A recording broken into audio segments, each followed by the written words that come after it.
নতুন আইফোন নিলে আমরা পুরনো যে আইফোন থাকে সেটা থেকে আমাদের নতুন আইফোনে অ্যাপেল আইডিটা নিয়ে নিই। তো আমরা যদি আগের আইফোনে সেম অ্যাপেল আইডি রাখি সেক্ষেত্রে দেখা যায় যে আমাদের দুইটা আইফোনেই এক অ্যাপেল আইডি ব্যবহার হচ্ছে। যখন একই অ্যাপেল আইডি ব্যবহার হয় তখন আমরা জানি যে আমাদের একটি ফোনের ডকুমেন্টসগুলো অন্য ফোনে চলে যায় যদি সেটা আইক্লাউড অ্যাক্টিভ থাকে বা অন থাকে।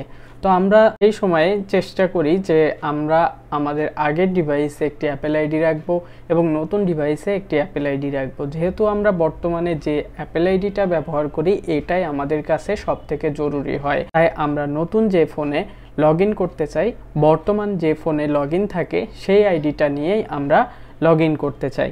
এখন আমার কথা হচ্ছে আপনি কিভাবে আপনার ফোনের অ্যাপেল আইডিটি সাইন আউট করবেন। অ্যাপেল আইডিটি সাইন আউট করার আগে একটি গুরুত্বপূর্ণ তথ্য আপনাদের সাথে শেয়ার করি। এটা হলো আপনি যদি আপনার ফোনের এই ফোনটি রিসেট করতে যান অবশ্যই তার আগে আপনার অ্যাপেল আইডি থাকে সেটা সাইন আউট করে নিতে হবে। তো অ্যাপেল আইডি সাইন আউট না করে আপনি কিন্তু কখনোই ফোন রিসেট করবেন না, তাহলে আপনার ফোন পরবর্তীতে যখন ওপেন হবে তখন ওই অ্যাপেল আইডি এবং ওই পাসওয়ার্ড ব্যতীত আপনি কিন্তু ফোনটি ব্যবহার করতে পারবেন না, তাই এই দিকটা একটু খেয়াল রাখবেন। এখন আমরা কিভাবে আমাদের ফোনের অ্যাপেল আইডিটা সাইন আউট করব। আর এই ফোনটা অনেক আগের ফোন যেটা আমি বর্তমানে ব্যবহার করতেছি, তো এই ফোন দিয়েই আমি আপনাদেরকে দেখাচ্ছি এই আইডিটা আমি চাচ্ছি সাইন আউট করতে সেজন্য।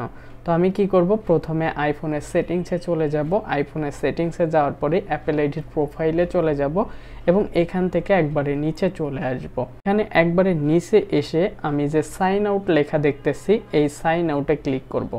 একটি কথা বলে রাখি যে আপনি যখন আইফোনের অ্যাপেল আইডি সাইন আউট করবেন না কেন তখনই আপনার অ্যাপেল আইডির পাসওয়ার্ডটি প্রয়োজন হবে। তাই অ্যাপেল আইডি এবং অ্যাপেল আইডির পাসওয়ার্ড এই দুইটা জিনিস আপনি অবশ্যই কোথাও না কোথাও লিখে রাখবেন বা এমনভাবে মনে রাখবেন যেন জীবনেও না ভোলেন। এখান থেকে আমাদের 2-3টা অপশন আছে যে এই অপশনগুলো আইক্লাউডে অ্যাভেলেবল থাকবে কিনা বা এই অপশনগুলো থেকে রিমুভ করা হবে কিনা। তো আমি এখানে দুইটা অফ করে দিয়ে এখান থেকে সাইন আউট অপশনে ক্লিক করলাম, দেন এখান থেকে সাইন আউটে ক্লিক করলাম। যে অ্যাপেল আইডিটা ছিল সেটা কিন্তু আমরা সাইন আউট করে ফেলেছি।